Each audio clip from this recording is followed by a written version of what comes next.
A poor single dad gave a mafia boss his last $18. What happened next? This will shock you. The moment those 5 black SUVs rolled onto Maple Street and boxed in Robert Weaver's rusted Honda, everything changed. He had given a bleeding stranger $18 on a frozen January night. Nothing more. But the way those vehicles positioned themselves, engines rumbling like caged predators, made it clear that nothing about this morning felt ordinary. And what those men wanted, not even Robert was ready for it.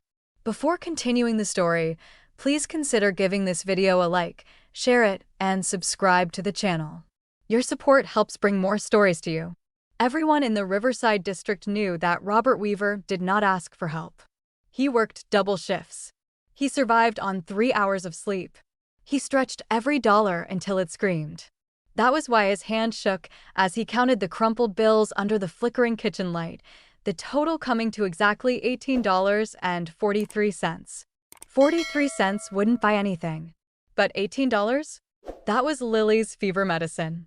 Robert Weaver looked up from the kitchen table, fingers pausing over the worn bills. He had been running on fumes since 5 o'clock that morning, 2 shifts at the warehouse, a broken furnace, and a daughter coughing in the next room. His flannel shirt was stained with grease. His boots caked with January slush. His face carrying the weight of a man who had stopped expecting miracles years ago. People rarely noticed him at all. But someone was about to notice everything. The night before, on his walk home through the industrial district, Robert had found a man collapsed in an alley.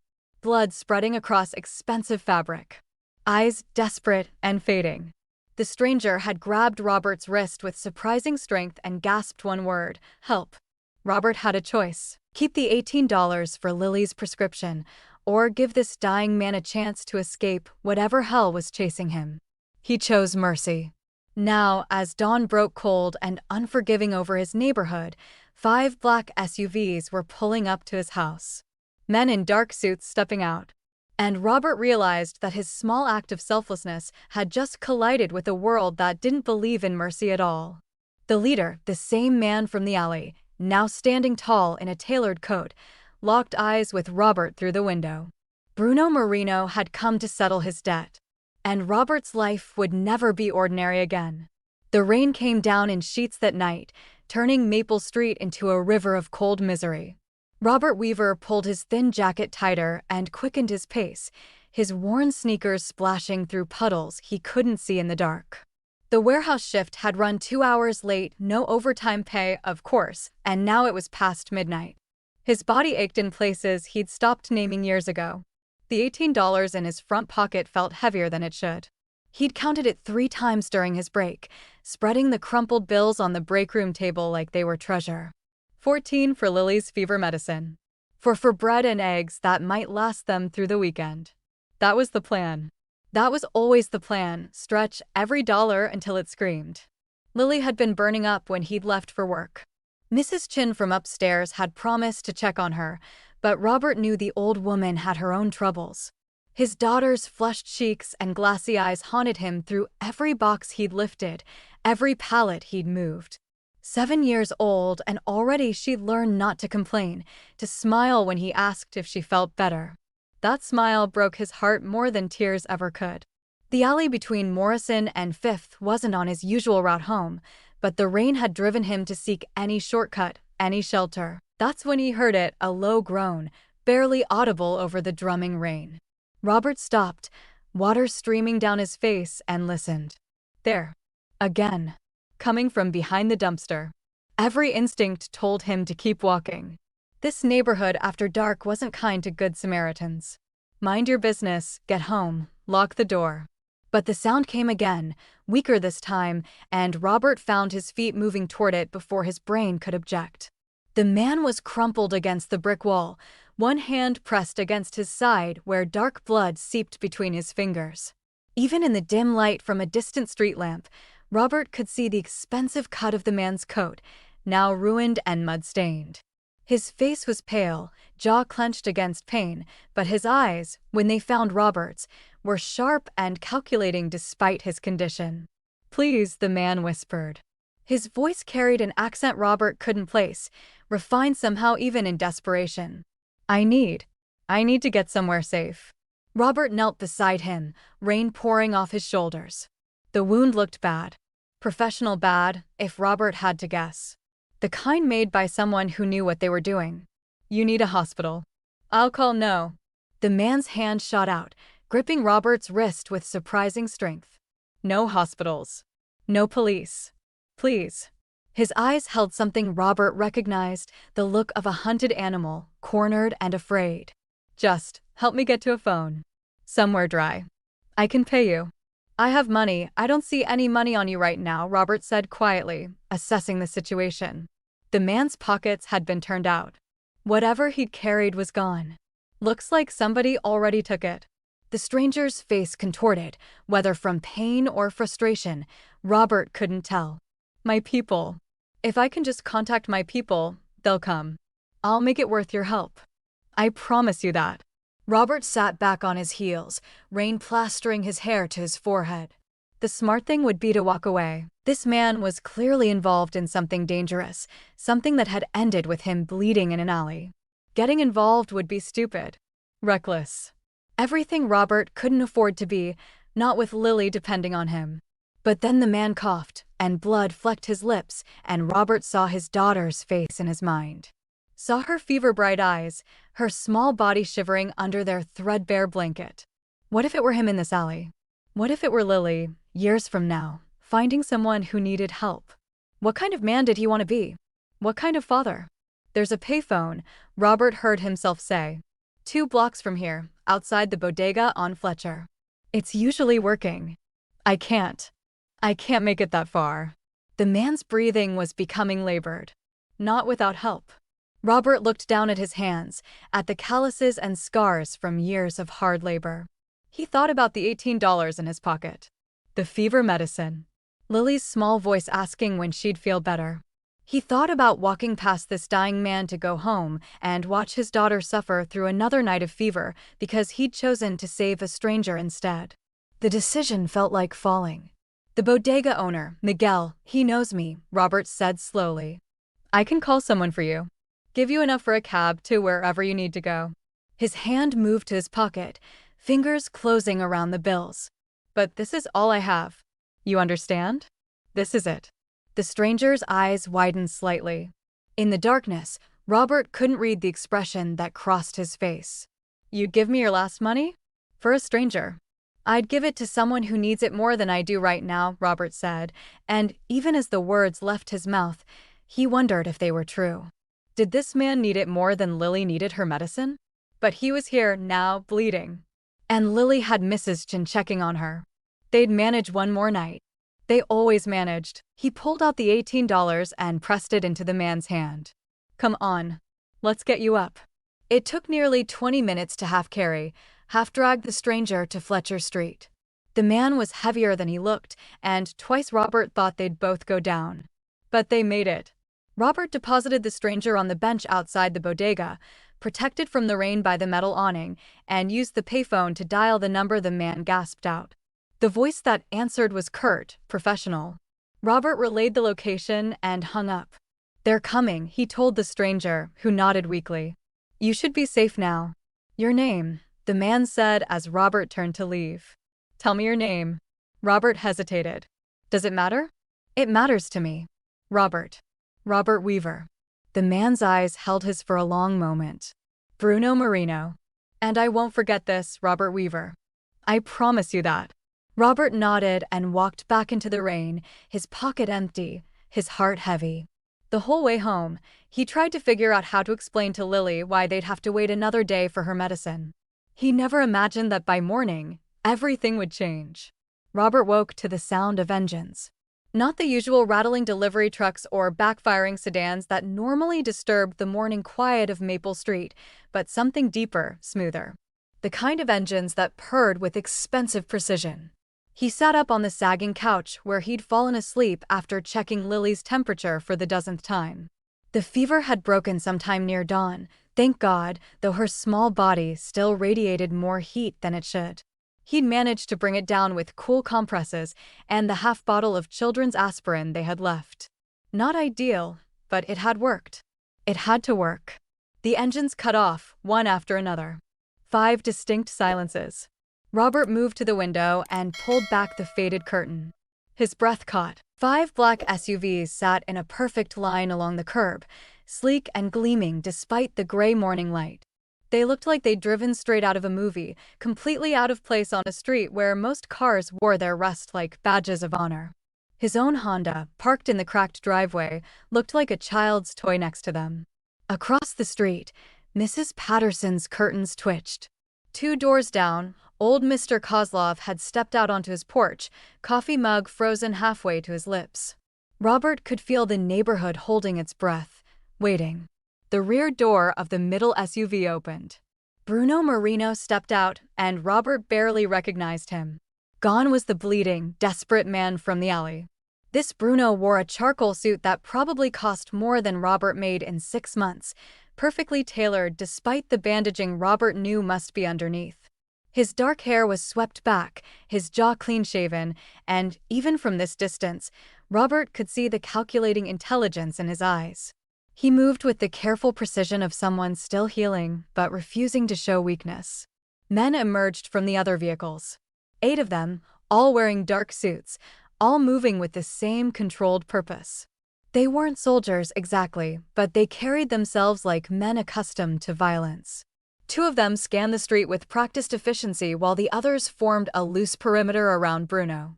Robert's heart hammered against his ribs. This was wrong. This was all wrong. He thought of Lily sleeping in the bedroom, thought of the $18 that had seemed so important 2 nights ago, thought of every crime drama he'd ever half-watched on their second-hand television. Bruno was walking toward his house. The wooden steps of Robert's porch creaked under the weight of expensive shoes. Through the thin walls, Robert could hear the footfalls, counted each one like a countdown to something he didn't understand. He moved away from the window, stood in the center of his cramped living room with its water-stained ceiling and worn carpet, and waited. The knock came, firm but not aggressive. 3 measured raps. Robert's hand shook as he reached for the doorknob. He glanced back at Lily's closed bedroom door, then pulled his own door open. Bruno Marino stood on his porch, flanked by 2 men who could have been carved from granite.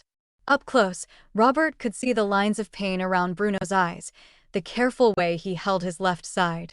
But his smile was genuine, warm even, and completely at odds with the small army he'd brought with him. "Mr. Weaver," Bruno said, his accented voice the same as that rainy night, but stronger now, filled with authority. "May I come in?" It wasn't really a question, but Bruno waited, patient, for Robert's response. Behind him, the street had become a gallery of frightened faces peeking through windows. Mrs. Chin stood on her upstairs balcony, hand over her mouth. Robert swallowed hard. "My daughter's sleeping. Then we'll speak quietly." Bruno's eyes held his. "Please. I've come to thank you properly." Robert stepped back and Bruno entered, his 2 guards remaining on the porch like sentinels. The small living room seemed to shrink with Bruno's presence, all the poverty and shabbiness suddenly magnified. The duct-taped split in the couch cushion. The missing leg on the coffee table, propped up with phone books. The stack of past-due notices Robert had shoved behind the dying television. Bruno looked around slowly, taking it all in, and Robert felt shame burn in his chest.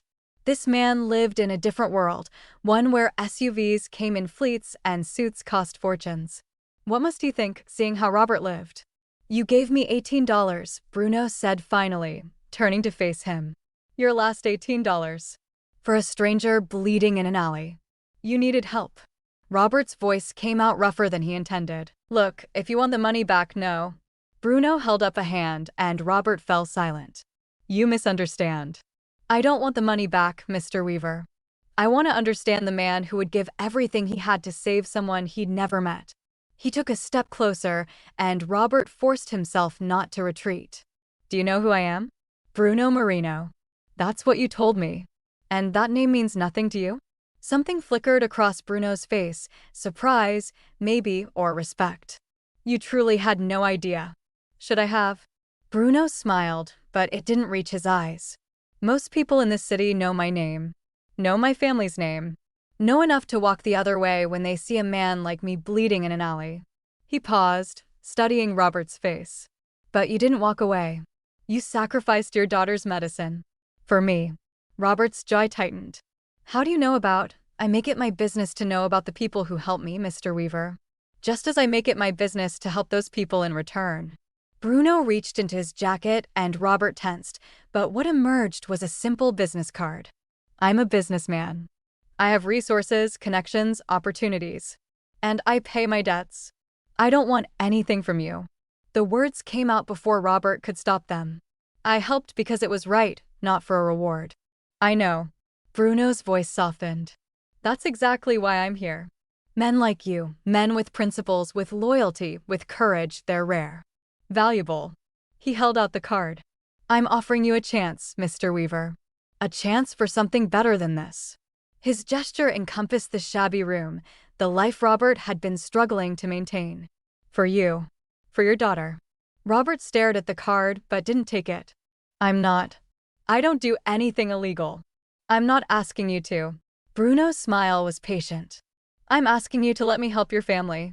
To work for me in legitimate ventures. To accept the loyalty I'm offering in exchange for the kindness you showed. He laid the card on the coffee table. Think about it. Take your time. But know this. Bruno Marino doesn't forget the people who save his life. He moved toward the door, then paused, looking back. Your daughter. How is she? Her fever broke. Good. Bruno nodded. Check your mailbox this afternoon. Consider it a down payment on a debt I can never fully repay. Then he was gone, his footsteps retreating down the creaking stairs, the SUV engines purring back to life. Robert stood frozen in his living room, staring at the business card with its embossed lettering, listening to the vehicles pull away. Outside, Maple Street slowly came back to life, neighbors emerging to whisper and speculate. But Robert barely noticed. He was thinking about loyalty and debts, about $18 and 5 black SUVs, about the man his daughter needed him to be. In her bedroom, Lily stirred, calling for him in a sleepy voice.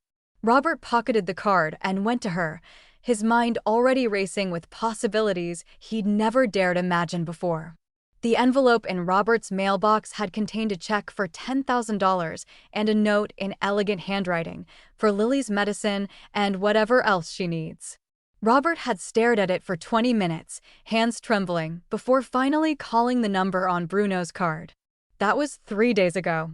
Now he stood in the marble entryway of a mansion that belonged in magazines, not in his life, watching Lily press her small hands against a window that overlooked gardens he couldn't have imagined existed in the city. The glass was thick, bulletproof, he'd been told, and beyond it, men in dark suits patrolled with the casual alertness of those who expected trouble. "Daddy, there's a fountain," Lily whispered, her eyes wide. "With actual water that moves." Robert's throat tightened. She was 7 years old, and a working fountain amazed her. What kind of life had he given her, where something so simple seemed like magic? "Mr. Weaver." The voice came from behind him, smooth and professional. Vincent, Bruno's right-hand man, approached with the quiet efficiency Robert was learning to recognize. Mid-40s, graying at the temples, with eyes that missed nothing. "Your rooms are ready. 4th floor, East Wing. I'll show you up." "We can't stay here," Robert said for what felt like the 100th time. "This is too much. We have our place." Your place had 3 separate code violations, a broken furnace, and neighbors who've already been asking questions about Mr. Marino's visit. Vincent's tone remained pleasant but firm. "This isn't charity, Mr. Weaver. This is security. For you and your daughter." The implication hung in the air. By helping Bruno, Robert had drawn attention.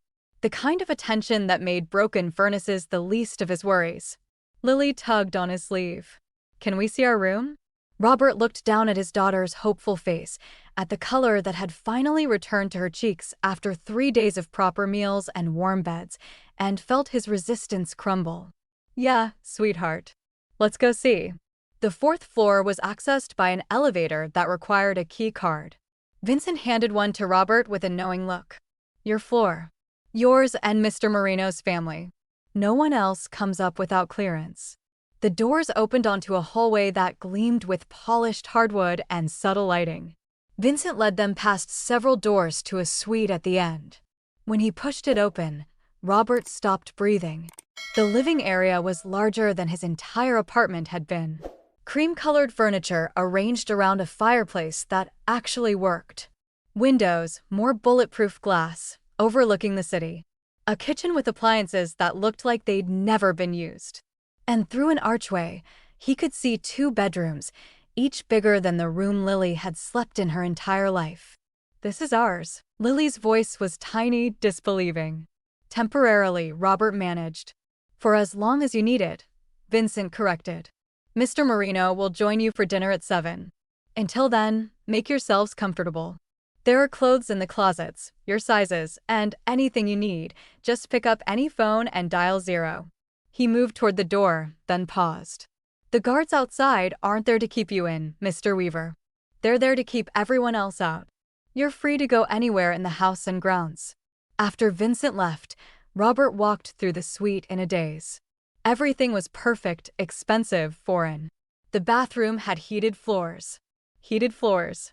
The shower had 6 different settings. Lily's bedroom had been decorated for a little girl, complete with stuffed animals and books that still had that new smell. He found his daughter sitting on her bed, a real bed, with a frame and everything, holding a teddy bear that probably cost more than his weekly paycheck used to be. "Is this because you helped that man?" she asked. Robert sat beside her, the mattress barely dipping under his weight. It was the kind of mattress that probably had a name, some Swedish word that meant costs more than a used car. "Yeah, baby. This is because of that. Mrs. Chen said those men were dangerous. She said we should be careful." Smart woman, Mrs. Chen. Robert pulled Lily close, feeling the weight of choices he'd made without fully understanding their consequences. "Some people are complicated, Lily. They can be dangerous and grateful at the same time. Do you trust him? Mr. Bruno? Did he?" Robert thought about the check, about the respect in Bruno's eyes, about the fact that he could have demanded anything and instead only offered help. But he also thought about the guards with guns, about bulletproof windows, about living in a golden cage, however beautiful. "I think he's trying to do right by us," Robert said finally. "But we need to be smart, okay? We take what we need, we're grateful, but we don't forget who we are." Lily nodded against his shoulder, then pulled back to look at him seriously. "Who are we, Daddy?" The question hit harder than it should have. Who are they? A week ago, Robert would have said they were survivors, people who made do with what they had. But now, sitting in luxury that felt borrowed, he wasn't sure. "We're the people who help when someone needs it," he said. "No matter what." Dinner at 7 meant changing clothes. Robert found suits in his closet, all perfectly tailored, all in styles he'd never have chosen, but somehow worked. He felt like an imposter buttoning the crisp white shirt, like a child playing dress-up in his father's clothes. Lily emerged from her room in a dress that made her look older, more delicate. She twirled once, uncertain, and Robert's heart broke a little at how easily she adapted to this new world. Bruno met them in a dining room that could have seated 20. He'd changed from the morning's business attire into something more casual, but no less expensive. The careful way he moved told Robert his wound was still healing. "Please sit." Bruno gestured to seats near the head of the table. "I thought we'd keep it simple tonight. Just the 3 of us." Simple meant a 4-course meal served by staff who appeared and disappeared like ghosts. Robert had no idea what half the food was called, but Lily ate with the unself-conscious enthusiasm of a child who'd known hunger and now didn't have to. He watched her laugh at something Bruno said, saw the way Bruno's expression softened when he looked at her, and felt the situation's complexity settle over him like a weight. After dinner, Bruno walked them back to their suite. 2 guards flanked the hallway, nodding respectfully as they passed. "I know this is overwhelming," Bruno said at the door. "The security, the luxury, all of it. But I need you to understand something, Robert. The men who hurt me, they don't forget, and they ask questions. They look for weakness, for leverage." He glanced at Lily, who was already drifting toward her new bedroom, exhausted. "You became my weakness the moment you helped me. And that means you need protection. For how long?"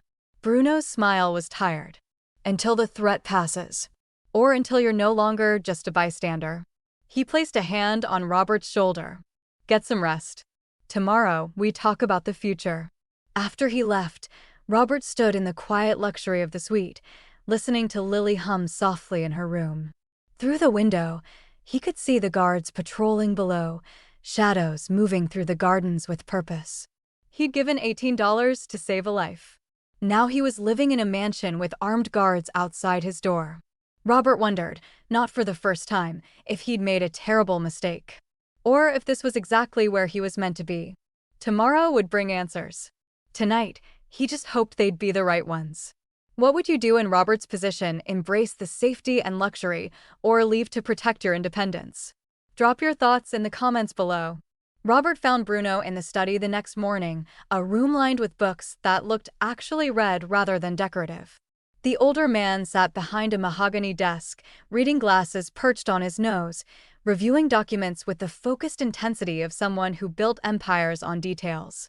Sunlight streamed through windows that overlooked the eastern gardens, and for a moment, Bruno looked almost ordinary. Almost. Then he glanced up, and Robert saw the sharpness return to his eyes, the predatory awareness that never fully slept. "Robert, please sit." Bruno removed his glasses and gestured to the leather chair across from him. "Coffee? Espresso? Just answers." Robert remained standing. He'd spent half the night awake, listening to Lily sleep peacefully for the first time in months, wrestling with gratitude and unease in equal measure. "You said we'd talk about the future." Bruno studied him for a long moment, then nodded slowly. "Direct. I appreciate that." He stood, moving to a sidebar where crystal decanters caught the morning light. He poured himself water, his movements still careful around his healing wound. "Do you know what I do, Robert? What my family does?" "I can guess." "Then guess."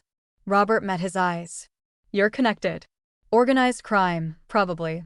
The kind of man who has enemies willing to leave him bleeding in an alley." "Very good." Bruno's smile held no humor. "My family has been in this city for 3 generations. We have legitimate businesses, construction, restaurants, waste management. We employ hundreds of people, pay our taxes, contribute to the community." He paused. "We also have less legitimate ventures.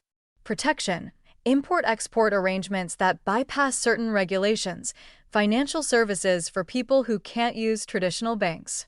"You're telling me this why?" "Because I want you to understand the world you've stepped into." Bruno returned to his desk but didn't sit. "I was born into this life, Robert. My father ran the business before me, his father before him.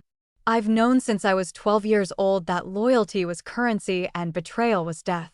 I've built my reputation on being fair but unforgiving.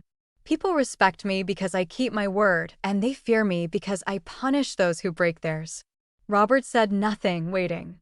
3 weeks ago, I discovered someone in my organization had been feeding information to the Volkov family. Russians, new to the city, hungry for territory. Bruno's jaw tightened. This person, someone I trusted, someone I'd known for 15 years, sold me out for money. Not because I'd wronged him. Not because of principle. Just greed. The attack in the alley. A setup. A meeting that should have been routine business became an ambush. For men, professionals. Bruno's hand drifted unconsciously to his side. "I killed 2, lost the other 2 in the maze of alleys near the river. But I was wounded, alone, and every person I could call might have been part of the betrayal. So I hid, bleeding, waiting to see if I'd die in the rain like a dog." Robert thought of that night, of the desperation in Bruno's eyes, the way he'd gripped his wrist when refusing the hospital. It made more sense now. "Then you found me." Bruno's voice softened. "A man I'd never met, who had no reason to help and every reason to walk away. You gave me your last money. Not most of it, all of it. For a stranger who could have been anyone. A junkie, a criminal, someone who'd bring nothing but trouble to your door. You were hurt. So are hundreds of people in this city every night. How many do you stop to help?" Bruno moved closer, his intensity filling the space between them. "You sacrificed your daughter's medicine, Robert. Don't downplay that.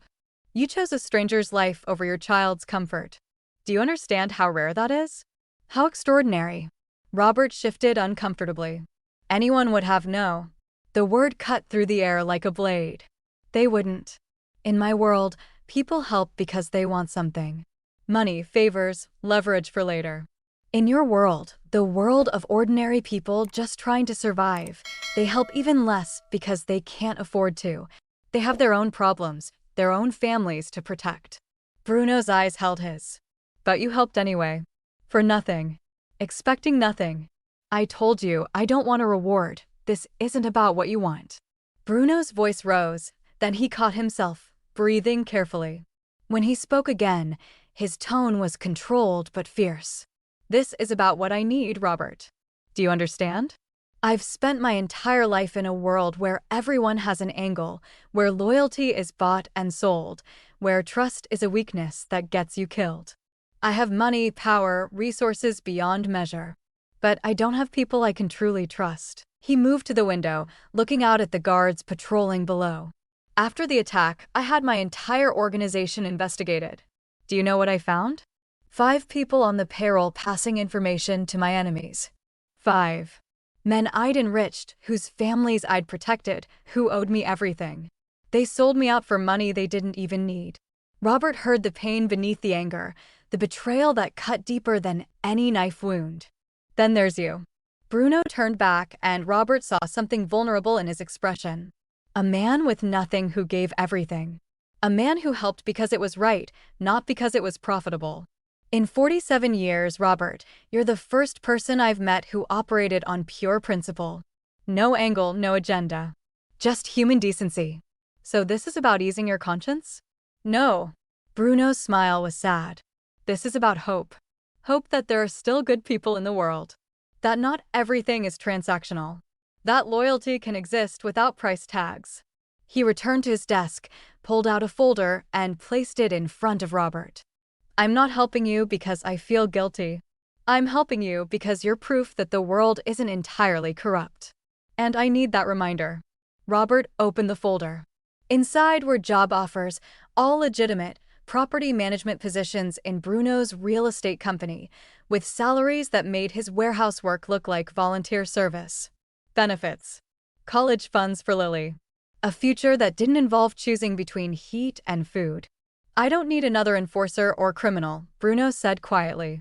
I need someone I can trust. Someone who'll tell me the truth even when it's uncomfortable. Someone whose judgment isn't clouded by greed or fear. He paused. I need a friend, Robert. And those are far more valuable than soldiers. Robert stared at the papers, his mind racing. And if I say no? Then you say no. You and Lily can stay here until the threat from the Volkovs passes, another few weeks, probably. I'll make sure you're set up somewhere safe. Give you enough money to start fresh. No strings, no obligations. Bruno's voice was sincere. But I hope you'll say yes. Not for the money or the comfort, but because I think we could help each other. You need security and opportunity. I need someone who reminds me why honor still matters. The room fell silent except for the ticking of an antique clock on the mantel. Robert thought about Lily laughing at dinner, about the fever that had broken because they finally had warmth and good food, about the guards outside who protected them from dangers he was only beginning to understand. He thought about $18 and the man he'd wanted to be when he handed them over. I'm not becoming a criminal, Robert said finally. I'm not asking you to. And I won't lie or compromise my principles for anyone. Not even you. Bruno's smile was genuine this time. That's exactly why I want you here. Robert picked up the folder, feeling the weight of the choice it represented. A golden cage, maybe, but one with doors that opened. A complicated world, certainly, but one where his daughter could thrive instead of just survive. I'll need to think about it. Take all the time you need. Bruno extended his hand. But know this, whatever you decide, you've already given me something more valuable than you realize. You've given me faith that goodness still exists. And in my world, that's the rarest treasure of all. Robert shook his hand, feeling the strength in Bruno's grip, the sincerity behind his words. He still didn't fully trust this life, this world of luxury and danger intertwined. But he was beginning to trust the man. And maybe, for now, that was enough. Robert had been living at the mansion for 2 weeks when Bruno invited him to lunch. Not in the dining room, but at a restaurant in the city, a place Bruno described as family tradition, where his father had conducted business and his grandfather before him. Robert sensed the invitation was a test, though of what, he wasn't entirely sure. Vincent drove them in one of the black SUVs, with another vehicle trailing behind. Lily stayed at the mansion with Maria, a kindly woman Bruno had hired specifically to look after her. Robert had been nervous about that until he saw how Lily's face lit up when Maria taught her to make fresh pasta. His daughter was adapting to this world faster than he was. The restaurant was in Little Italy, tucked between a barbershop and a wine merchant, with a faded awning that read Castellanos in script that had seen better decades. The kind of place tourists walked past without noticing, but locals knew held the best food in the neighborhood. Bruno moved through the entrance like royalty returning home. The owner, an elderly man with flour still dusting his apron, embraced him carefully, mindful of the healing wound. Conversations paused as diners recognized Bruno, then resumed with studied casualness.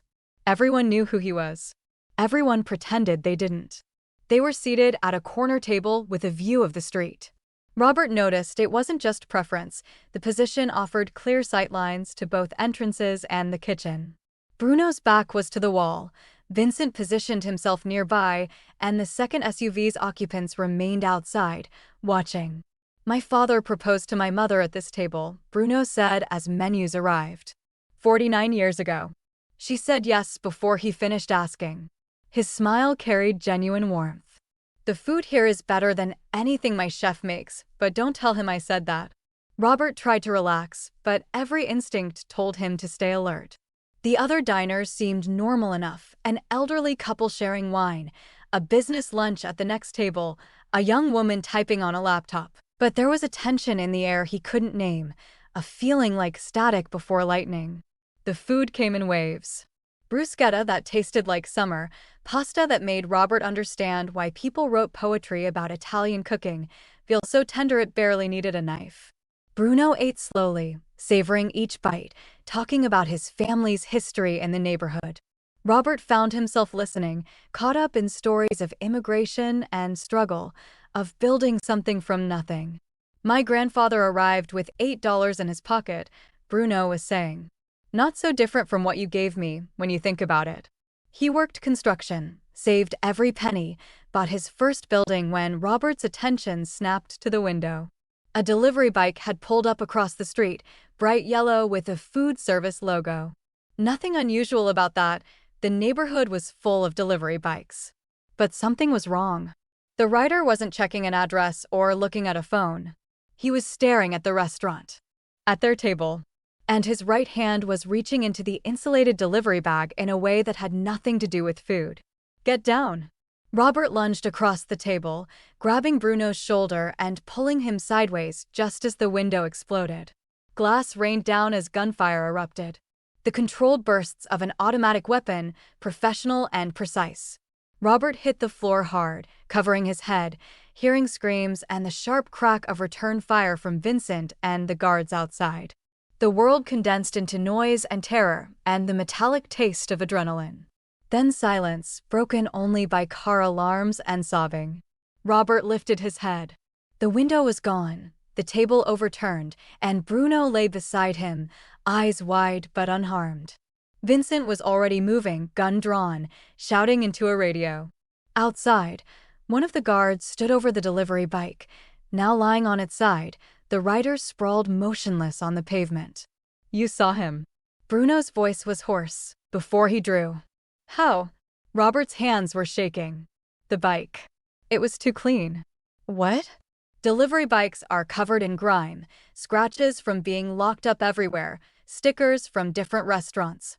Robert's warehouse experience was talking, the part of his brain that noticed when shipments didn't match manifests, when boxes were damaged in ways that didn't make sense. That bike was new. Spotless. Wrong for a working delivery guy. Bruno stared at him, then began to laugh, a sharp, almost hysterical sound. "You saved my life because the bike was too clean." And he wasn't checking his phone. Every delivery driver is always checking their phone, looking at addresses, GPS orders. He was just watching. Waiting. Vincent appeared above them. We need to move. Now. More could be coming. The ride back to the mansion was tense and silent. Robert's ears rang from the gunfire, his hands wouldn't stop trembling, and his mind kept replaying the moment, the bike, the reaching hand, the explosion of glass. He'd acted on instinct, on the accumulated knowledge of years spent noticing when things didn't fit right.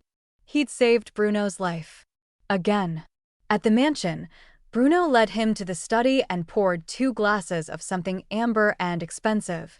Robert took his with shaking hands and downed it in one gulp, feeling the burn all the way down. The Volkovs are escalating, Bruno said quietly. They won't stop until I'm dead or they are. Why not go to the police? Bruno's look was almost pitying. Because half the police are on someone's payroll, and I can't be sure whose. Because this is how our world works. We handle our own problems. He refilled Robert's glass. But that's not what concerns me right now. What does? You. Bruno sat heavily in his chair. You've now saved my life twice. Once out of kindness, once out of, what? Instinct? Loyalty. Robert didn't have an answer. He thought about the moment he'd grabbed Bruno's shoulder, the absolute certainty that danger was coming. He hadn't been thinking about debts or obligations. He'd just moved. I didn't want you involved in this side of things, Bruno continued. I wanted to give you a legitimate job, keep you and Lily safe and separate from the violence. But Robert, you're a natural. That awareness, that ability to see what doesn't fit, people train for years to develop that, and you just have it. I don't want to be part of your war. I know. And I won't force you. Bruno's expression was serious. But understand something, you're already part of it. The Volkovs have eyes everywhere. They'll know you were with me, that you pulled me down. They'll know you saved me. The implications settled over Robert like a shroud. By saving Bruno, he'd made himself a target. Lily, he whispered, is safe. I've tripled security around her. Maria is former Israeli military. She can handle anything. Your daughter will not be touched. I promise you that. Bruno leaned forward. But I need to know, are you with me? Not as an employee or an obligation, but as someone who chooses this fight. Robert thought about Lily laughing as Maria taught her Italian, about the fever that would have gotten worse in their cold apartment, about the life Bruno had offered them. He thought about $18 in the rain and a wounded man who'd become something like a friend. He thought about the delivery bike and the instinct that had saved both their lives. I'm not a soldier, Robert said finally. No, you're better. You're someone who sees what others miss. Someone who acts without hesitation when it matters. Bruno's voice was firm. I'm not asking you to carry a gun or hurt anyone. I'm asking you to do what you already do, watch, notice, warn me when things aren't right. Your working man's intuition is worth more than a dozen trained bodyguards. Robert looked at his hands, calloused from years of warehouse work, still trembling slightly from the adrenaline. These weren't the hands of someone built for violence. But maybe Bruno was right, maybe there were other ways to fight. And Lily stays protected. No matter what. No matter what, Bruno echoed. Robert took a breath, feeling the weight of the choice. Then I'm with you. But on my terms. I won't compromise who I am. Bruno smiled, genuine and warm. I wouldn't want you to. They shook hands, and Robert felt the shift from reluctant guest to willing ally, from man who'd stumbled into danger to man who'd chosen to stand in it. Outside the study window, guards patrolled with increased vigilance. Somewhere in the city, the Volkovs were planning their next move. And Robert Weaver, former warehouse worker and single father, had just entered a war he barely understood. But he understood loyalty. He understood protecting what mattered. And right now, that would have to be enough. Would you have walked away to protect your family, or stayed to fight alongside someone who'd shown you loyalty? Subscribe to see what happens next. Robert hadn't intended to become Bruno's eyes and ears. He'd simply been trying to understand the business he'd agreed to help protect. Bruno had given him access to the legitimate operations, the property management files, construction contracts, restaurant accounts, encouraging him to learn how the family's public face operated. It was in those spreadsheets and invoices, late one night in the mansion's office, that Robert first noticed something wrong. The numbers didn't match. It was subtle, the kind of discrepancy most people would miss or dismiss as accounting errors. But Robert had spent years in warehouses reconciling inventory, finding the 2% shortage that meant someone was stealing, spotting the pattern that revealed systematic theft. He knew what theft looked like when someone tried to hide it in legitimate numbers. The Riverside construction project showed materials costs 15% higher than comparable jobs. The restaurant supply orders for the past 6 months included quantities that didn't match the actual deliveries. He'd cross-referenced them with the receiving logs Bruno had shown him. Someone was padding expenses, creating phantom costs, and pocketing the difference. The amounts were significant, but not catastrophic. 50,000 here, 30,000 there. Spread across multiple accounts, different projects, careful never to take too much from any single source. Professional. Methodical. Robert had spent 3 nights tracing the pattern, making notes in a personal ledger he kept locked in his room. The paper trail led to one person who had approval authority across all the affected accounts, who signed off on the inflated invoices, who controlled the relationships with the vendors involved. Carlo Ferretti. Bruno's senior lieutenant, second in command of the entire organization. Robert stared at the name he'd written, his stomach churning. Carlo was the man who'd welcomed him to the mansion, who'd shared wine with Bruno at family dinners, who'd worked for the Marino family for 20 years. Bruno trusted him absolutely. Called him family. And Robert, the outsider who'd been here less than a month, was about to accuse him of theft and potential betrayal. The smart thing would be to stay silent. Mind his own business, focus on keeping Lily safe, let Bruno's world handle Bruno's problems. Carlo was connected, respected, probably dangerous. Going after him would make Robert a target, and he had no proof beyond numbers that could be explained away as clerical errors. But Robert kept thinking about the restaurant, about the delivery bike and the attack that had nearly killed them both. About Bruno saying the Volkovs had inside information. About 5 people on the payroll selling out their boss. What if Carlo wasn't just skimming money? What if he was the source, the one feeding information, the traitor positioning himself to take over once Bruno was eliminated? Robert closed the ledger and sat in the dark office, weighing his options.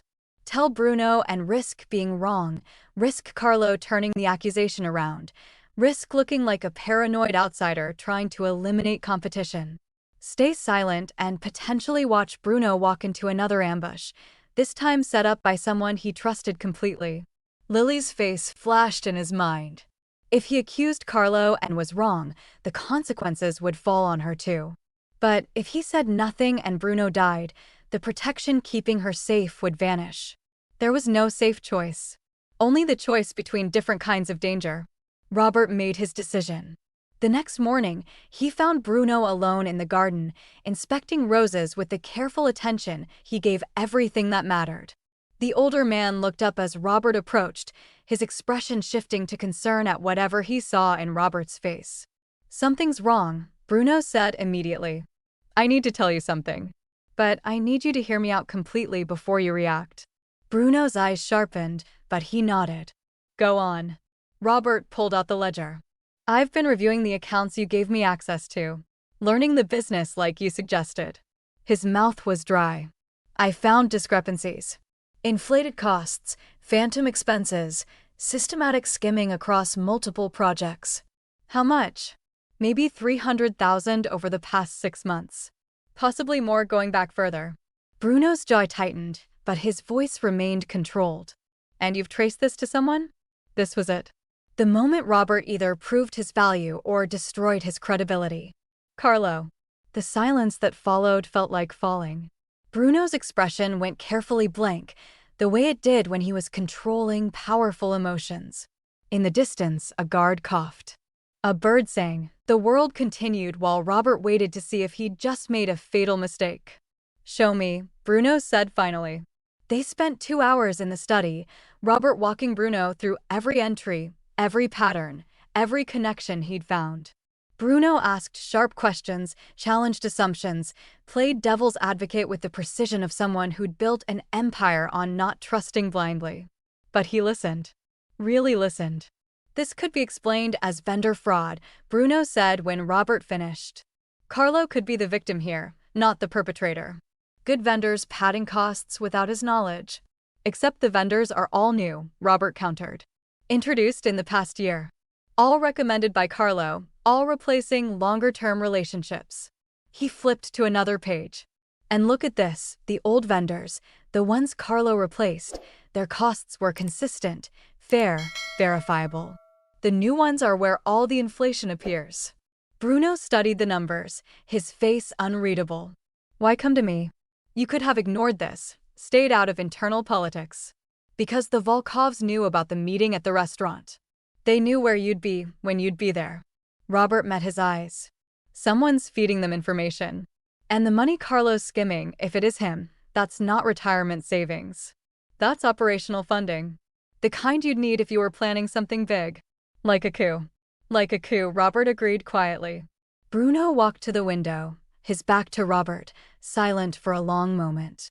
When he spoke, his voice carried a weariness that aged him 10 years. Carlo has been with me since we were boys. We grew up together, built this organization together. He was my best man at my wedding. Godfather to my daughter. I know. That's why I almost didn't tell you. Almost? You asked me to watch for things that didn't fit right. These numbers don't fit right.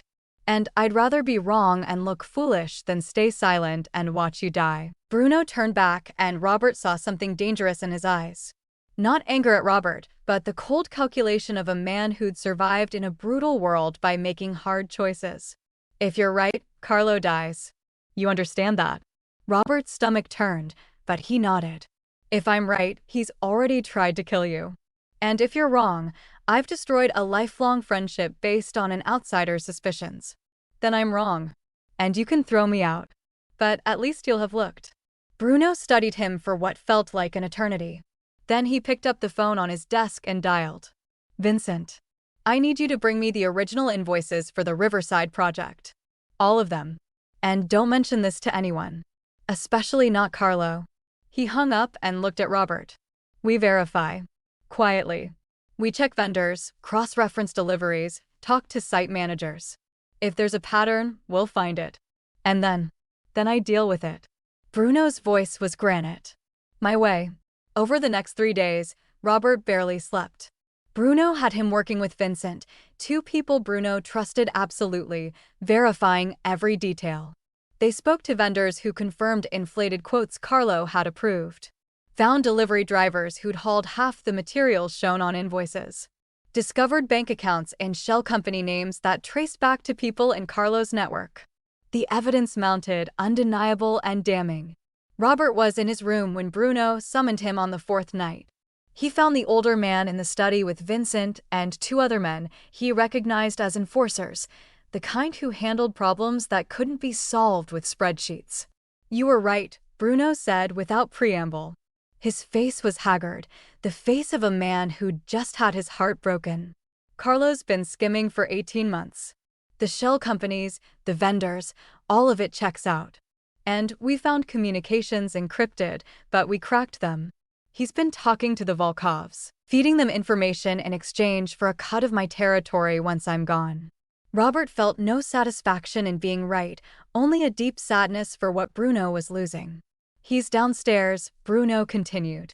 Waiting in the wine cellar, thinks I want to discuss the new restaurant opening. His eyes found Robert's.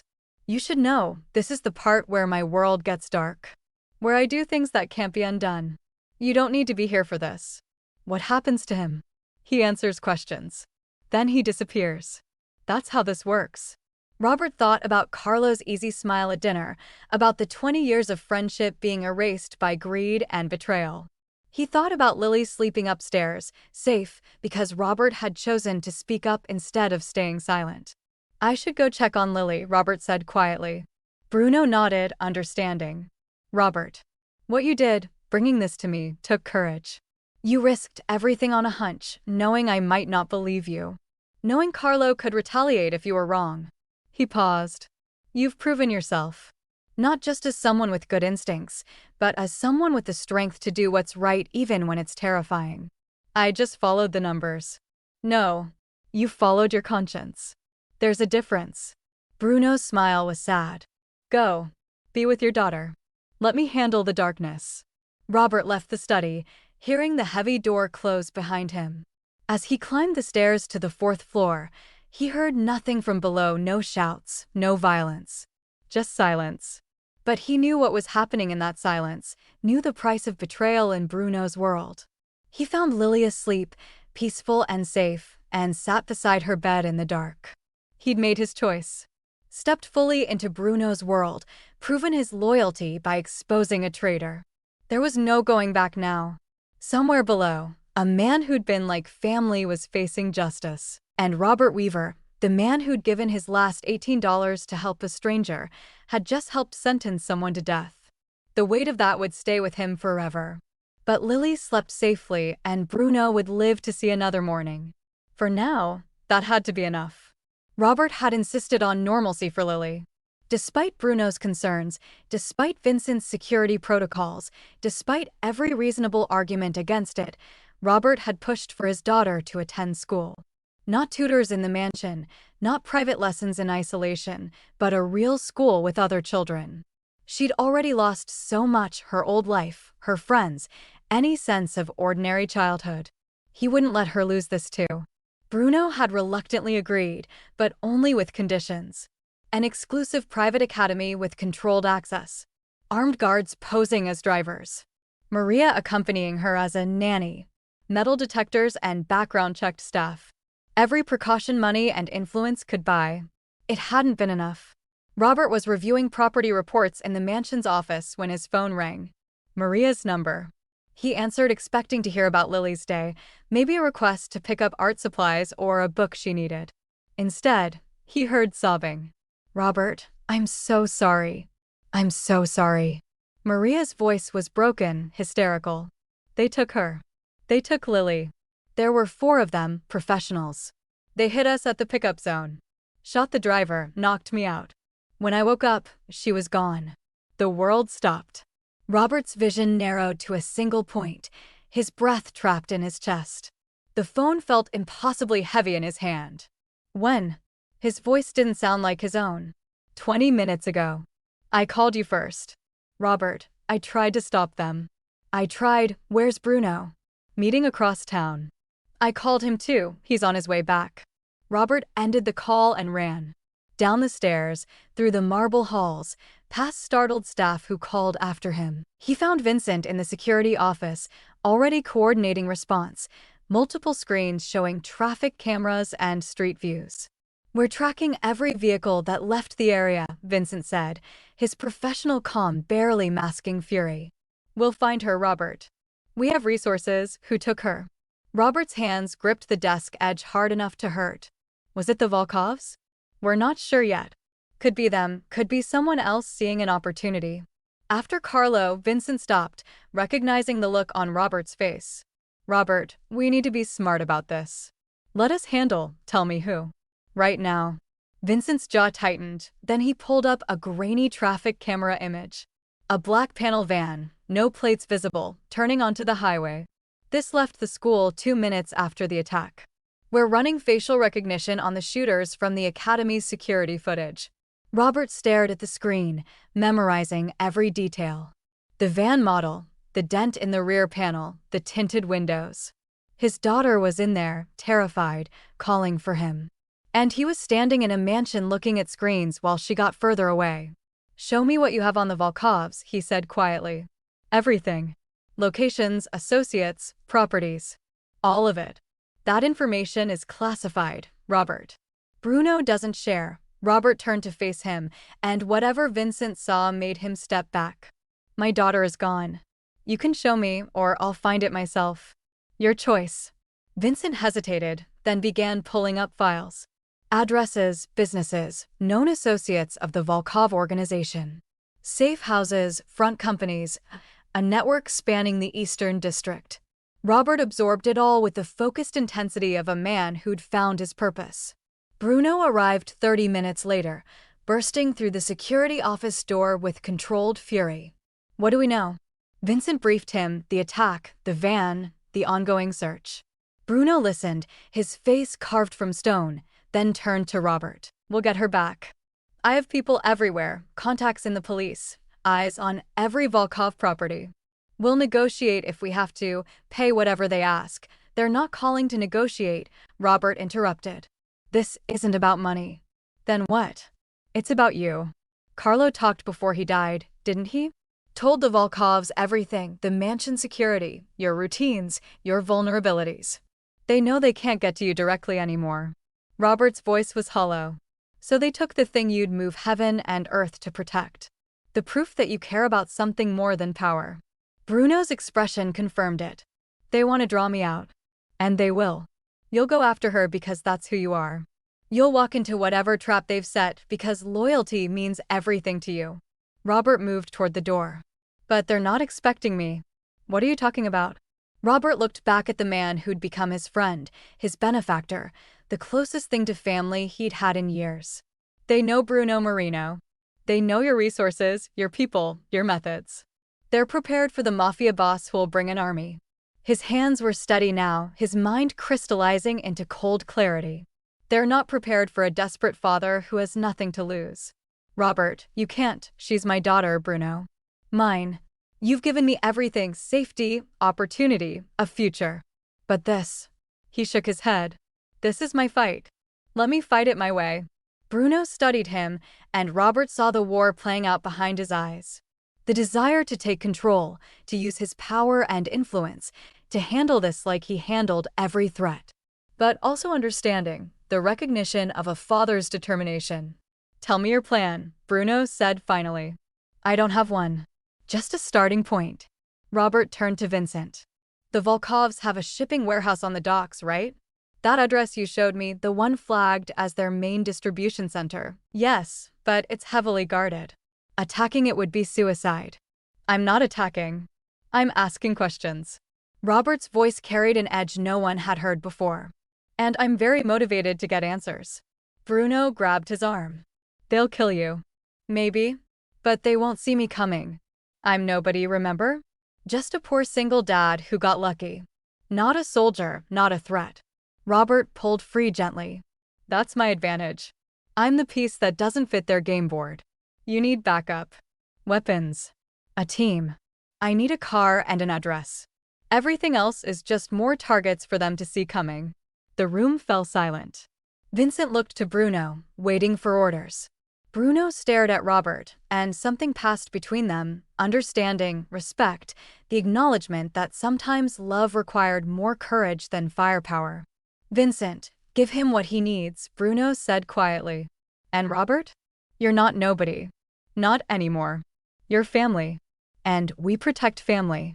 Robert nodded, unable to speak past the lump in his throat. 20 minutes later, he was in an unmarked sedan heading toward the docks, wearing clothes that wouldn't stand out, carrying nothing but a burner phone and the kind of desperate determination that made men capable of impossible things. He'd left behind the mansion, the security, the careful world Bruno had built around him. The single father who'd counted $18 by kitchen light was gone. In his place was something harder, something forged by fear and love into a weapon of pure purpose. The Volkovs had taken his daughter. They were about to learn that some debts couldn't be paid with money or power. Some debts required blood. Robert Weaver was coming. And he would burn their entire world down to get Lily back. The warehouse loomed ahead in the darkness, and Robert didn't slow down. Didn't plan, didn't strategize, didn't think beyond the next step. He simply parked 2 blocks away, pocketed the phone, and walked toward the building like a man who'd already died inside. Guards at the entrance. 2 of them, smoking cigarettes, relaxed in their confidence. They barely glanced at him as he approached, just another dock worker, another nobody in a neighborhood full of nobodies. Help you? One guard asked in accented English. Robert looked up at him with desperate, tear-filled eyes. Please. They took my daughter. I just want to talk to someone. Please. I'll do anything. The guard's expression shifted from boredom to interest. He exchanged a look with his partner, then smiled. Yeah? You want to talk? Come inside, friend. We arrange conversation. They led him into the warehouse, into the darkness, into the trap he was walking into with open eyes. And Robert went willingly, because somewhere in this building or the next or the one after that, his daughter was waiting for him to save her. Nothing else mattered. Nothing else existed. Just the mission. Just Lily. Just the promise he'd made the day she was born, that he'd always protect her, no matter the cost. The warehouse door closed behind him with the finality of a coffin lid, and the protector emerged from the ashes of the single dad's fear. The guards walked Robert deeper into the warehouse, past shipping containers and stacked pallets, their footsteps echoing in the cavernous space. He counted exits by instinct, noted the positions of other men moving in the shadows, cataloged every detail with the same attention he'd given to inflated invoices and delivery bikes that didn't fit. They thought he was broken. Helpless. Just a terrified father begging for mercy. They were half right. Wait here, one guard said, shoving Robert toward a folding chair in an open area surrounded by containers. Overhead lights created a circle of illumination in the darkness. A stage, Robert realized. They wanted him visible, exposed. Someone come talk to you soon. Robert sat, hands trembling, not entirely in act, and watched the guards take positions at the perimeter. For visible, probably more hidden. Professional setup. The Volkovs weren't taking chances. His phone buzzed once in his pocket. He didn't reach for it. The signal he and Bruno had agreed on. They knew where he was now. The GPS tracker Vincent had sewn into his jacket was working. Now came the hard part. Staying alive long enough for backup to arrive. Robert Weaver. The voice came from the darkness, smooth and accented. A man emerged into the light, late 40s, expensive suit, the kind of polish that came with old money and new violence. The poor single father who became Bruno Marino's pet. I am Victor Volkov. You've been causing my organization considerable trouble. Robert stood slowly. Where's my daughter? Safe. For now. Whether she stays that way depends entirely on you. Victor circled him like a predator assessing prey. You're going to call Bruno. Tell him you've found Lily. Give him this address. When he arrives, we'll be waiting. He won't come alone. Of course not. He'll bring his little army, his loyal soldiers, all very predictable. Victor smiled. We've prepared accordingly. This warehouse, the streets around it, all of it is a kill box. Bruno Marino will die tonight, and his empire will be divided among people who understand how this city really works. Robert's mind raced. The trap was worse than he'd thought, not just the warehouse, but the entire area. Bruno would be driving into an ambush spanning multiple blocks. And then you'll let Lily go? Once Bruno is dead and you've served your purpose? Perhaps. Victor's smile widened. Or perhaps we'll keep you both as insurance. Or perhaps I'm lying and you'll both die here. So many possibilities. Robert lunged. It wasn't planned, wasn't strategic. Pure desperation and rage channeled into motion. He grabbed the folding chair and swung it at Victor's head with every ounce of strength he had. Victor dodged, but barely. The chair caught his shoulder, sent him stumbling. Guards rushed in from all sides, and Robert kept swinging, kept fighting with the fury of a father who had nothing left to lose. A fist caught his ribs. Another his jaw. He went down hard, tasting blood, but he'd accomplished something. He'd thrown their timing off, created chaos in their careful plan. And he'd kept them focused on him while the GPS tracker broadcasted his location. Stupid, Victor snarled, kicking him in the stomach. Brave, but stupid. Tie him up. We'll use him as bait anyway. They dragged Robert to a support beam and zip-tied his hands behind it.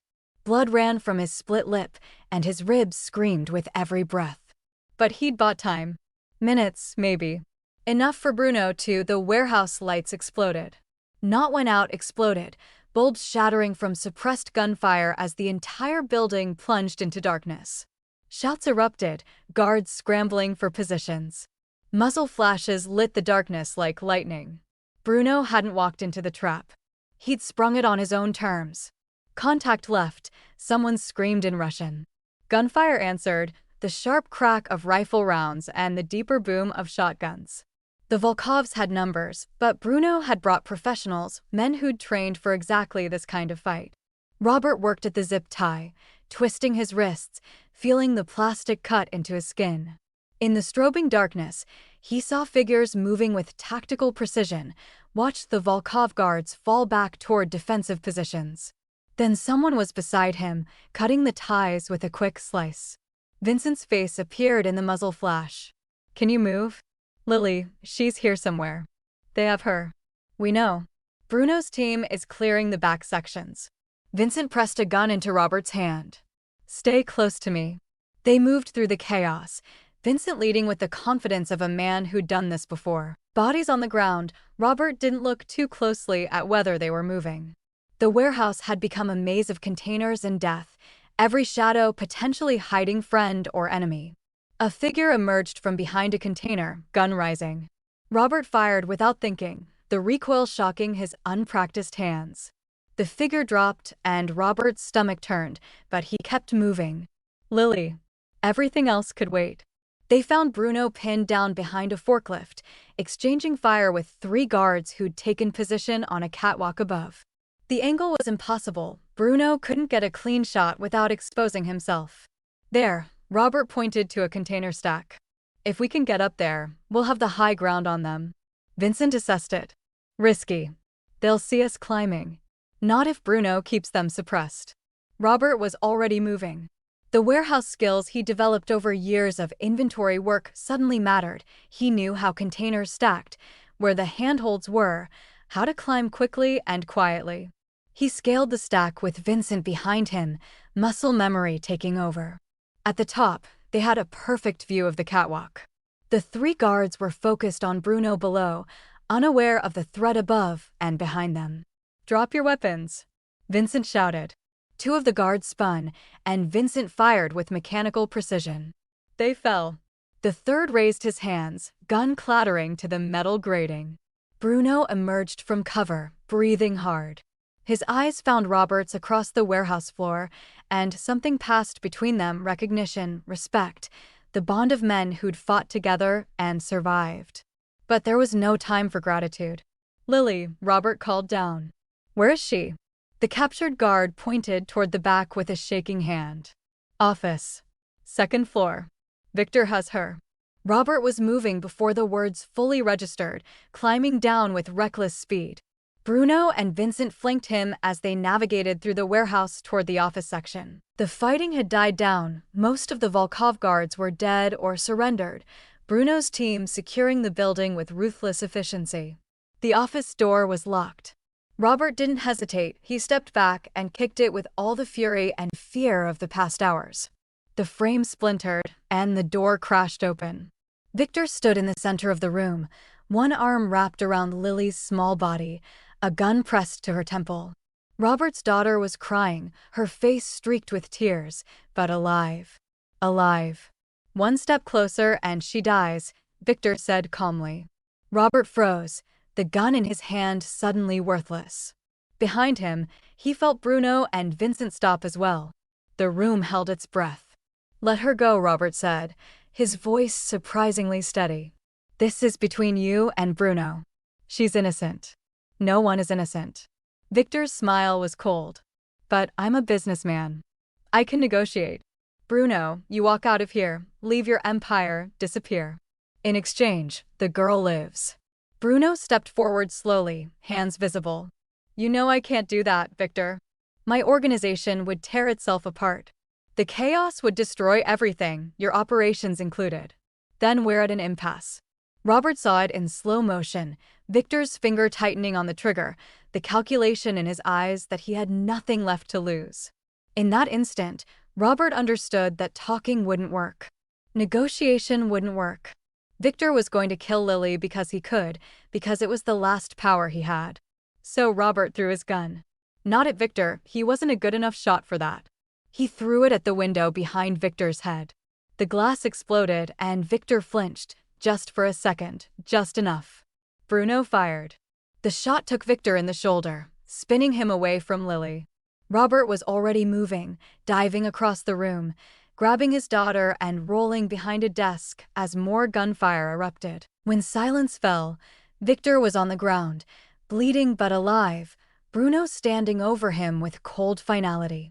"You're done," Bruno said quietly. "You and your family. Tonight." Robert didn't hear the rest. He was holding Lily, feeling her sob against his chest, stroking her hair and whispering that everything was okay. Daddy was here. She was safe now. Nothing else mattered, not Victor's fate, not the bodies in the warehouse, not the violence he'd participated in. Just his daughter. Just this moment. Later, much later, after the police Bruno owned had cleaned up the scene, after Lily had been checked by doctors and put to bed in the mansion under Maria's tearful watch, Robert found Bruno on the garden terrace. "You threw your only weapon," Bruno said without looking up.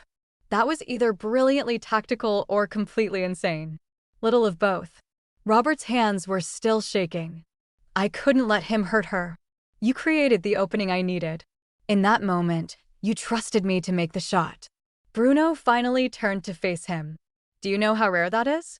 To trust someone completely when everything hangs in the balance.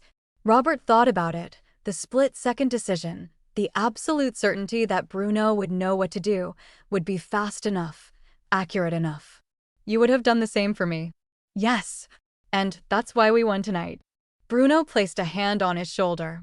"You're not my assistant, Robert. You're not my employee or my obligation. You're my brother. The only man I truly trust when the world catches fire." Robert felt the weight of those words, the bond they represented. He'd walked into a warehouse ready to die for his daughter. He'd climbed containers, fired weapons, thrown himself into violence he'd never imagined experiencing. And he'd do it all again without hesitation. "Lily's safe," he said quietly. "That's all that matters. Thanks to you. Your courage, your instincts, your refusal to give up." Bruno smiled. "The single father who gave me $18 saved my life 3 times now. I'm starting to think that was the best investment I ever made." They stood together in the darkness, 2 men from different worlds bound by loyalty and blood, watching over the city that had tried to destroy them both. And Robert realized he wasn't the same man who'd counted change in a cold kitchen. He'd become something more, not a criminal, not a soldier, but a protector who'd discovered strength he never knew he had. For his daughter. For his friend. For the family he'd found in the most unexpected place. The war with the Volkovs was over. But Robert's transformation was complete. And he was finally, truly home. When everything was on the line, Robert trusted Bruno completely. Would you have that faith? Leave your thoughts in the comments. 6 months had passed since the warehouse. 6 months of rebuilding, restructuring, and carefully crafting a new future from the ashes of the old violence. Robert stood in the lobby of Weaver Security Solutions, watching workers hang the brass sign above the entrance. His name, his company. Though calling it his felt strange when Bruno had provided the capital, the connections, and the legitimacy that made it all possible. "It's crooked," Vincent said beside him, eyeing the sign with his characteristic precision. "Half an inch to the left." "It's perfect," Robert countered, smiling. And it was. Not because of the alignment, but because it represented something he'd never imagined possible, a legitimate business, built on principles he could be proud of. Providing security services to Bruno's legal enterprises and other clients throughout the city. No guns for hire, no enforcement, no dancing in the shadows. Just professional protection, risk assessment, and the kind of watchful presence that prevented problems before they started. The office itself occupied 3 floors of a renovated building in the financial district. Glass and steel, modern and clean, staffed by former military and law enforcement Bruno had personally vetted. People with skills and principles who understood that real security came from preventing violence, not inflicting it. Mr. Weaver? His assistant, Robert had an assistant now, the irony wasn't lost on him, appeared with a tablet. The mayor's office confirmed the contract. They won our team for the Civic Center renovation project. Robert reviewed the details, still getting used to making decisions that affected dozens of employees and millions in revenue. The mayor's people had done their homework, knew about his connection to Bruno, and hired him anyway. Because Weaver Security had built a reputation in 6 short months for being thorough, discreet, and completely above board. Turns out honesty was good for business. Approved, Robert said. But I want Sarah leading that team. She has experience with municipal contracts. The assistant nodded and disappeared. Vincent watched the exchange with approval. You're getting comfortable in the role. I'm getting less uncomfortable. There's a difference. Robert checked his watch. Lily's school play starts in an hour. I need to go. Bruno's already there. Saved you a seat. Vincent's smile was knowing. He wouldn't miss it. The drive to the academy, the same school, now with security protocols Robert had personally designed, took 20 minutes through afternoon traffic. Robert used the time to decompress, to shift from business owner back to father. The duality still felt strange sometimes, but he was learning to navigate it. Bruno was indeed in the auditorium, third row center, looking oddly out of place among the other parents in their casual clothes. He wore a suit, as always, but had loosened his tie in concession to the informal setting. She's nervous, Bruno said as Robert sat beside him. I saw her peeking through the curtain earlier. She waved. She's playing a tree. How nervous can you be as a tree? It's a very important tree, apparently. The whole forest depends on it. Bruno's expression was fond. She explained the entire plot to me. Twice. Robert smiled, feeling warmth spread through his chest. Bruno had become the grandfather Lily had never known, attending school events and art shows with the same intensity he'd once brought to business negotiations.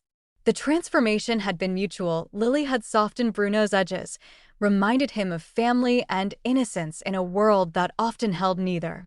The lights dimmed, and the play began. It was exactly what a second-grade production should be: chaotic, earnest, with painted backdrops and costumes held together with safety pins. Lily stood stage left in her tree costume, arms raised as branches, completely committed to her role. Robert's throat tightened watching her. 6 months ago, she'd been recovering from trauma, terrified of every shadow. Now she was laughing with the other trees, fully present in the moment, her fever and fear both distant memories. The $18 he'd given Bruno had bought this. Not directly, but it had set everything in motion: the connection, the opportunity, the resources that had transformed their lives. Best investment he'd ever made. After the play, they took Lily for ice cream at her request. She chattered excitedly about the performance, analyzing every moment with the seriousness of a professional critic. Bruno listened with genuine interest, asking questions about her fellow actors and the director's vision. Uncle Bruno, Lily said suddenly, using the title she'd adopted months ago. Marcus said his dad works in an office too. But he doesn't have guards or anything. How come you do? Robert and Bruno exchanged a look. They'd agreed to age-appropriate honesty, no lies, but no unnecessary details about the darker aspects of Bruno's world. I work with very valuable things, Bruno said carefully. So I need people to help keep everything safe, like how your daddy's company helps keep other people safe. Lily considered this while demolishing her chocolate cone. Okay, but you don't need guards at my school plays, right? That would be weird. Very weird, Bruno agreed solemnly. I promise to only bring guards to appropriate events. Later, after dropping Lily at the mansion with Maria, Robert and Bruno retreated to the study.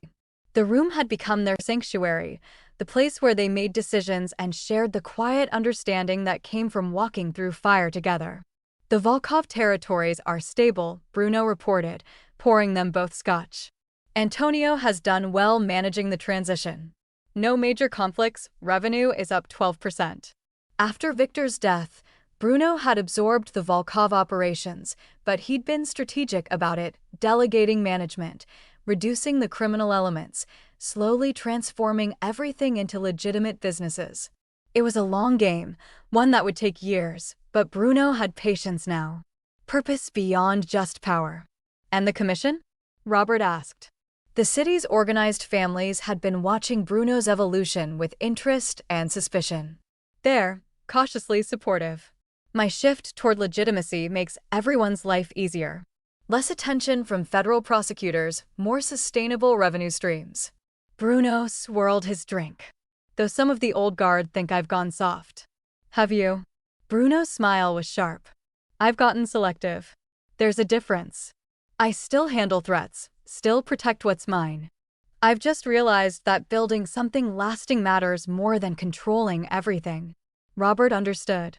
He'd watched Bruno transform over the past months, seen him invest in legal businesses, establish charitable foundations, slowly construct a legacy that wouldn't end with a bullet. The violence was still there when needed, Bruno was still dangerous, but it was a tool now, not an identity. Your company's doing well, Bruno said, changing subjects. Better than I projected. You've got a real talent for this. I'm good at seeing patterns, preventing problems. Turns out those skills translate to legitimate security work. It's more than that. People trust you. You've built a reputation independent of me. That's not easy in this city. Bruno raised his glass. You've exceeded every expectation, Robert. Everything I hoped you'd become when I offered you that first opportunity. Robert thought back to that morning, the 5 SUVs on Maple Street, the terror and confusion of not understanding what was happening. Did you know then? What I could be. I knew you were principled and brave. The rest, you discovered yourself. Bruno's expression grew serious. I gave you opportunities. You did the work. Don't discount what you've built. They sat in comfortable silence, 2 men who'd found unexpected brotherhood in impossible circumstances. Robert's phone buzzed, a text from Lily, already in her pajamas, asking him to read her a story when he got back. I should go, Robert said. Bedtime duties. Of course. Bruno walked him to the door. Robert? There's something I've been meaning to discuss. A proposal, really. Go on. I'm establishing a trust for Lily. Education, healthcare, future opportunities, all managed independently, completely legitimate. I want to make sure that no matter what happens, she's protected. Bruno paused. I'd like your permission to make it official. To name her as my heir for the legitimate businesses. Robert's breath caught.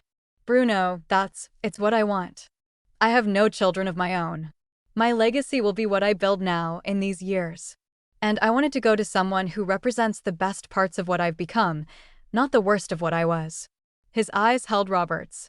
She's family. You both are. Let me do this. Robert felt tears prick his eyes. She'd be honored. We both are. They embraced, 2 men bound by more than debt or obligation. By choice. By loyalty earned and given freely. Robert drove back to the mansion as the sun set over the city, painting the sky in shades of orange and gold. He thought about the rainy night in the alley, about 18 crumpled dollars that had seemed like everything and nothing at once. He'd given that money expecting nothing in return. Just helping someone who needed it, making the choice that felt right even when it hurt. And it had changed everything. Lily was safe, healthy, thriving in ways he'd never imagined possible. He had meaningful work, financial security, a future that extended beyond next week's paycheck. He'd found family in the most unexpected place, with the most unlikely person. The $18 hadn't bought any of this. But the choice behind them, the decision to be kind when it cost everything, to help when walking away would have been easier, that choice had opened doors he never knew existed. Robert pulled into the mansion's driveway and saw Lily waving from her window, her smile bright enough to light the darkening sky. His daughter. His miracle. The reason for every choice, every risk, every moment of courage he'd managed to summon. He waved back and headed inside, ready to read her a story about brave trees and magical forests, about good triumphing over evil through kindness and courage. Stories she was living now in her own way. And as Robert climbed the stairs to her room, he realized something profound. He wasn't the man who'd given $18 anymore. That frightened, desperate version of himself had died in the warehouse and been reborn as someone stronger. But the core remained the same. The principles, the heart, the willingness to sacrifice for what mattered. Only now he had the resources to back it up. Lily was already under the covers when he entered, her favorite book waiting on the nightstand. She smiled up at him with absolute trust, absolute love, and Robert felt his heart expand with gratitude so intense it was almost painful. Did Uncle Bruno talk to you about the trust thing? She asked. He did. What do you think about it? Lily considered seriously. I think he's family. And families take care of each other. That's what you taught me. Robert kissed her forehead, breathing in the scent of her shampoo, feeling the warmth of her alive and safe and his. That's exactly right, sweetheart. That's exactly right. He opened the book and began to read, his voice steady and warm, while outside the mansion guards patrolled and the city hummed with life and possibility. $18. The best investment he'd ever made. Not because of what it bought, but because of what it revealed, that kindness could be revolutionary, that honor still mattered, that one moment of compassion could ripple outward and transform everything. Robert Weaver had given a stranger his last money, and in return, he'd found himself. Thank you for listening until the very end. Don't forget to like, subscribe, and share the story. There's another story like the one you just enjoyed on your left screen.